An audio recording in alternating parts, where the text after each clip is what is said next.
જય શ્રી કૃષ્ણ માં. જય શ્રી કૃષ્ણ. પસંદ છે માં તમારા સમયમાં નાગપાંચમ કેવી રીતે ઉજવતા તમે? ઉજવતા તો ઠીકાઈ જ નહીં.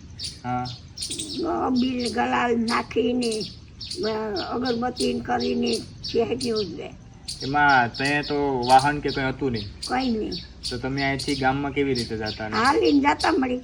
હા કઈ સાધન કેવા થઈ તો નહીં. નહીં.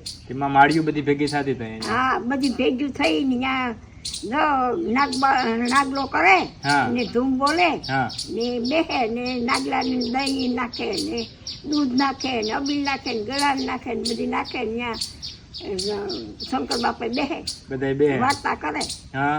ડોસી ડોસી. એમાં તે આખો દી તમે કઈ કામ કરતા? કઈ પણ નહીં. નહીં. કઈ કામ જ ન કરતા મને. ને આજેમાં કેવું છે નાગપાંચમ? આજ તો ઝડપ જામું ઝડપ આવું. હા અહીંયા કઈ હોય નહીં કે કઈ છોકરીઓની ગીત આવડે કે નહીં કે ગાય. અટાણે તો માં ધૂન કાં અટાણે નહીં બોલતા હોય.